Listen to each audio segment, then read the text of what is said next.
नमस्कार दोस्तों, स्वागत है आपका मेरे चैनल पे। दोस्तों, जैसा कि आप जानते हैं कि रशिया और यूक्रेन के बीच में वार चल रहा है। ऐसे में रशिया का अगर कहीं सबसे बड़ा नुकसान हुआ है, चाहे वह उसके टैंक्स का हो, आर्मर्ड व्हीकल का हो या फिर उसके हेलीकॉप्टर्स का हो, तो वो हुआ है man portable air defence system की वजह से, जिससे यूक्रेन ने काफ़ी ज़्यादा संख्या के अंदर रशिया को नुकसान पहुँचाया है, उसके टैंकों को, उसके आर्मर्ड व्हीकल्स को।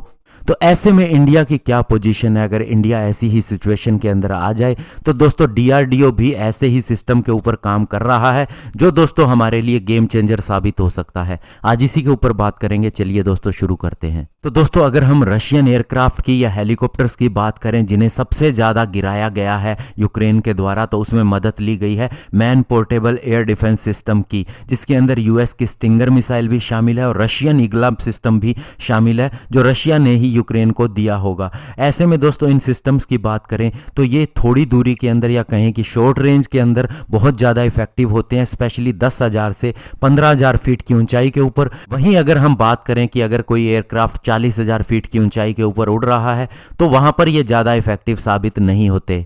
वहीं दोस्तों रशिया की बात करें तो रशिया के पास ज़्यादा प्रिसीजन गाइडेड एम्यूनिशन नहीं लगता। यही वजह है कि वह अपने दो फाइटर एयरक्राफ्ट सुखोई 25 या फिर जो कि स्ट्राइक एयरक्राफ्ट है उन्हें लो फ्लाई करवा रहा है। स्पेशली ये ग्राउंड अटैक रोल के लिए हैं और इसी वजह से इनका ज़्यादा नुकसान भी हुआ है। हालांकि दोस्तों in man portable air defence system ने बहुत से हेलीकॉप्टर्स का भी नुकसान किया है, जिसके अंदर KA-52 या फिर रशिया के Mi-25 हेलीकॉप्टर्स की बात करें। लेकिन युद्ध के अंदर अक्सर देखा गया है कि इन हेलीकॉप्टर्स का नुकसान होता ही है, क्योंकि ये लो फ्लाई करते हैं। लेकिन दोस्तों जहां तक फाइटर जेट की बात है तो उनका नुकसान इतना ज़्यादा नहीं देखा गया, लेकिन इस युद्ध में नुकसान हो रहा है और फाइटर एयरक्राफ्ट को बनाने के लिए बहुत ज़्यादा कॉस्ट लगता है। ऐसे में एक सिंपल से man portable air defence system के द्वारा का नुकसान हो जाए तो ये एनिमी के लिए बहुत ज्यादा नुकसान होता है।